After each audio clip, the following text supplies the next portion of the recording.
ನೋಡ್ತಾ ಇದ್ದೀರಲ್ವಾ, chilli garlic chutney ತುಂಬ ಟೇಸ್ಟಿಯಾಗಿರುತ್ತೆ. ಈ ಗೊಡ್ಗಾರ ಅಂತಾರೆ ನೋಡಿ, ಅದರೊಂದು ಅಪ್ಡೇಷನ್ ವರ್ಷನ್ ಅಂತ ಹೇಳ್ಬೋದು.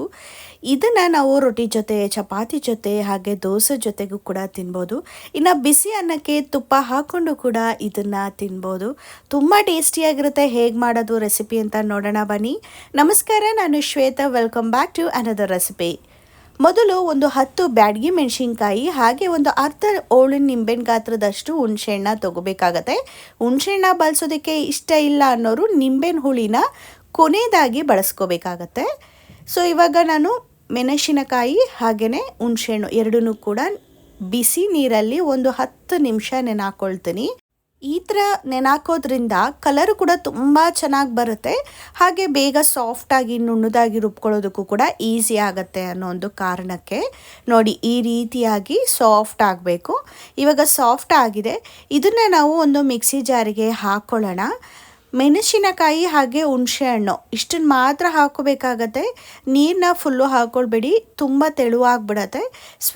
ಸ್ವಲ್ಪ ಒಂದು 2-3 ಸ್ಪೂನ್ ಆಗೋಷ್ಟು ನೀರನ್ನ ಹಾಕ್ಕೊಂಡ್ರೂ ಹೆಚ್ಚಾಗೋಗುತ್ತೆ, ಸಾಕಾಗತ್ತೆ.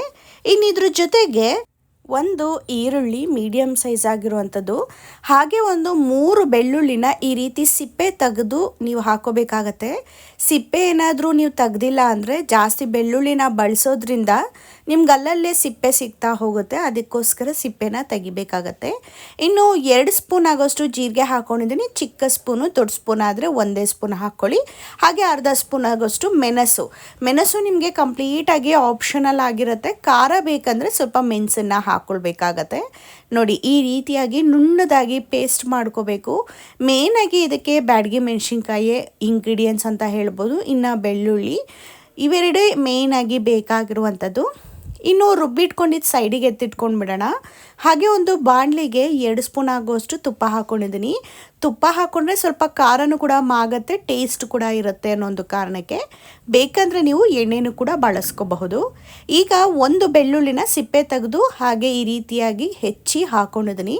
ಬೆಳ್ಳುಳ್ಳಿ ಎಲ್ಲ ಚೆನ್ನಾಗಿ ಫ್ರೈ ಆಗಬೇಕು, ಅಲ್ಲಿವರೆಗೂ ನಾವು ಫ್ರೈ ಮಾಡ್ಕೋಬೇಕಾಗತ್ತೆ. ಬೆಳ್ಳುಳ್ಳಿ ನಮ್ಗೆ ಅಲ್ಲಲ್ಲೇ ಸಿಕ್ಕಿದಾಗ ತುಂಬ ರುಚಿ ಇರುತ್ತೆ. ಬೆಳ್ಳುಳ್ಳಿ ಬೆಂದಿದ ನಂತರ ಅರ್ಧ ಸ್ಪೂನ್ ಆಗೋಷ್ಟು ಅರಿಶಿಣ, 1.5 ಸ್ಪೂನ್ ಆಗೋಷ್ಟು ಖಾರದ ಪುಡಿನ ಹಾಕೋತಾ ಇದ್ದೀನಿ. ಆಲ್ರೆಡಿ ಮೆಣಸಿನ ಬೀಜ ಹಾಕಿರೋದ್ರಿಂದ ಇಲ್ಲಿ ಖಾರದ ಪುಡಿನ ಸ್ವಲ್ಪ ನೋಡಿಕೊಂಡೇ ಹಾಕ್ಕೊಳ್ಬೇಕಾಗತ್ತೆ. ಇಷ್ಟು ಕೂಡ ತುಪ್ಪದಲ್ಲಿ ಚೆನ್ನಾಗಿ ಫ್ರೈ ಆಗಿದ ನಂತರ ರುಚಿಗೆ ತಕ್ಕಷ್ಟು ಉಪ್ಪನ್ನ ಹಾಕ್ಕೊಂಡು ನಾವು ರುಬ್ಬಿಟ್ಕೊಂಡಿದ್ವಿ ನೋಡಿ ಪೇಸ್ಟು, ಈ ಪೇಸ್ಟನ್ನು ಕೂಡ ಹಾಕ್ಕೋಬೇಕಾಗತ್ತೆ. ಸೊ ಕಂಪ್ಲೀಟಾಗಿ ಜಾರಲ್ಲಿರುವಂಥಷ್ಟು ಕಂಪ್ಲೀಟ್ ಪೇಸ್ಟನ್ನು ನೀವು ತೆಗೆದು ಹಾಕ್ಕೊಳ್ಳಿ. ಹಾಗೆ 1-2 ಸ್ಪೂನ್ ಆಗೋಷ್ಟು ನೀರನ್ನ ಹಾಕ್ಕೊಂಡು, ಅದೇ ನೆನಾಕಿಟ್ಕೊಂಡಿರ್ತೀವಿ ನೋಡಿ, ಆ ನೀರನ್ನೇ ಹಾಕ್ಕೊಂಡು ಸ್ವಲ್ಪ ಸೈಡಲ್ಲಿರೋದನ್ನೆಲ್ಲ, ಜಾರಲ್ಲಿರೋದನ್ನೆಲ್ಲ ತಕ್ಕೊಂಡು ಮತ್ತೆ ಇದೇ ಬಾಣಲಿಗೆ ಹಾಕ್ಕೊಳ್ಳಿ. ಆವಾಗ ನೀರು ಹಿಂಗೋವರೆಗೂ, ಹಸಿ ಸ್ಮೆಲ್ ಹೋಗೋವರೆಗೂ ಕೂಡ ಚೆನ್ನಾಗಿ ಬೇಯಿಸ್ಕೋಬೇಕಾಗತ್ತೆ. ನಾವು ಹಸಿ ಸ್ಮೆಲ್ ಹೋಗೋವರೆಗೂ ಚೆನ್ನಾಗಿ ಬೇಯಿಸಿ ನೀರಿನ ಅಂಶ ಹಿಂಗೋವರೆಗೂ ಕೂಡ ಬೇಯಿಸ್ಕೊಂಡ್ರೆ ಜಾಸ್ತಿ ದಿನ ನಾವು ಇದನ್ನು ಇಟ್ಕೋಬೋದು. ಇನ್ನೂ ರುಚಿ ಹೆಚ್ಚೋಕ್ಕೆ ಇವಾಗ ನಾನು 1.5 ಸ್ಪೂನ್ ಆಗೋಷ್ಟು ಬೆಲ್ಲದ ಪುಡಿನ ಹಾಕ್ಕೊಂಡಿದ್ದೀನಿ. ನಾರ್ಮಲ್ ಬೆಲ್ಲನೂ ಕೂಡ ಹಾಕ್ಕೋಬೋದು, ನಿಮ್ಗೆ ಯಾವ್ದು ಅನುಕೂಲವಾಗುತ್ತೆ ಅದನ್ನು ನೀವು ಹಾಕ್ಕೊಳ್ಳಿ. ಬೆಲ್ಲನ ಹಾಕ್ಕೊಂಡು ಇವಾಗ ಕೈ ಆಡ್ಕೋತಾ ಇದ್ದೀನಿ. ಬೆಲ್ಲ ಹಾಕಿದ್ಮೇಲೆ ಸ್ವಲ್ಪ ಕಲರ್ ಟೆಕ್ಸ್ಚರು ಕೂಡ ತುಂಬ ಚೆನ್ನಾಗಿರುತ್ತೆ. ಹಾಗೆ ಒಂದು ಸ್ವಲ್ಪ ತುಪ್ಪ ಎಲ್ಲ ಬಿಡಬೇಕು. ಎಣ್ಣೆ ಹಾಕಿದರೆ ಎಣ್ಣೆ ಬಿಡಬೇಕು, ಅಲ್ಲಿವರೆಗೂ ಈ ರೀತಿ ಕೈ ಬಿಡದೇ ಕೈ ಆಡ್ಕೋಬೇಕಾಗತ್ತೆ. ನಾವು ಯೂಶ್ವಲಾಗಿ ಈ ಥರ ಚಟ್ನಿಗಳನ್ನು ತುಂಬ ಕಡಿಮೆ ಮಾಡೋದ್ರಿಂದ ನಾವು ಕೈ ಆಡ್ತಾನೆ ಇರಬೇಕಾಗತ್ತೆ. ಎಲ್ಲೂ ಕೂಡ ಹೋದರೂ ಕೂಡ ಒತ್ತು ಅಂತ ಚಾನ್ಸಸ್ ಇರುತ್ತೆ, ಅಲ್ಲೇ ಇದ್ದು ನೀವು ಮಾಡ್ಕೋಬೇಕು. ಇಲ್ಲಿ ನೀವು ನೋಡ್ತಾ ಇರ್ಬೋದು ಕುದೀತಾ ಇದೆ. ಸೊ ಇವಾಗ ಗಾರ್ಲಿಕ್ ಚಿಲ್ಲಿ ಚಟ್ನಿ ರೆಡಿ ಆಯಿತು.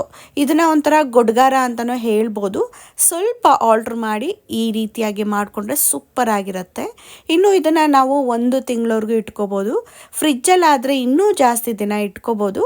ನಿಮಗೆ ಹೇಗೆ ಅನಿಸುತ್ತೆ, ಹೇಗೆ ಮಾಡ್ಬೋದು ಹಾಗೆ ಮಾಡ್ಕೋಬೋದು. ನಾನಿವತ್ತು ದೋಸೆಗೆ ಈ ಒಂದು ಚಟ್ನಿನ ಮಾಡ್ಕೋತಾ ಇದ್ದೀನಿ.